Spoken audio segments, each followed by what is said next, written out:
Hi friends, ఈరోజు special mutton curry చేయడానికి 1 KG మటన్ని clean చేసి కుక్కర్లో తీసుకోవాలి. 3 పచ్చిమిరపకాయలు, ఒక పెద్ద ఉల్లిపాయను కట్ చేసుకుని వేయాలి. అలాగే కొంచెం పసుపు, టేస్ట్కి సరిపోను ఉప్పు, ఒక గ్లాస్ వాటర్ వేసి బాగా కలిపి కుక్కర్ మూత పెట్టి 5 విజిల్స్ వచ్చే వరకు కుక్ చేయాలి. 5 విజిల్స్ వచ్చిన తర్వాత చూపిస్తున్నానండి. మటన్ అయితే 90% ఉడికిపోయింది.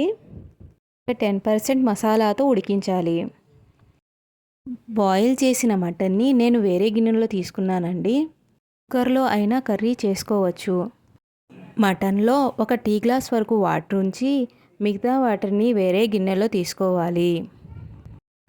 బాయిల్ చేసిన మటన్లో 1.5 టీ స్పూన్ అల్లం వెల్లుల్లి పేస్ట్, 3 స్పూన్ల కొబ్బరి పేస్ట్,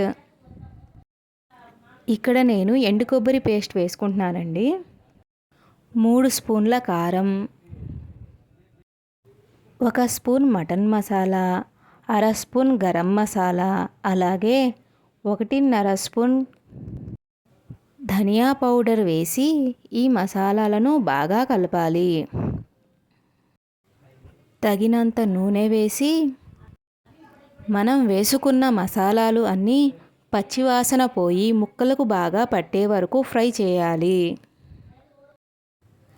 మసాలాలు అన్నీ బాగా ఫ్రై అయ్యి ఆయిల్ బయటికి వచ్చింది. ఇప్పుడు ఇందులో మటన్లో ఉన్న ఎక్స్ట్రా వాటర్ని సపరేట్ చేసి ఉంచాం కదా, అవి వేసి 10 నిమిషాల వరకు హై ఫ్లేమ్లో వండాలి. గ్రేవీ బాగా చిక్కబడి ముక్కలు మెత్తబడిన తర్వాత సన్నగా కట్ చేసి పెట్టుకున్న కొత్తిమీర వేసుకుంటే ఘుమఘుమలాడే mutton gravy curry ready. Please like, share and subscribe my channel. Thank you.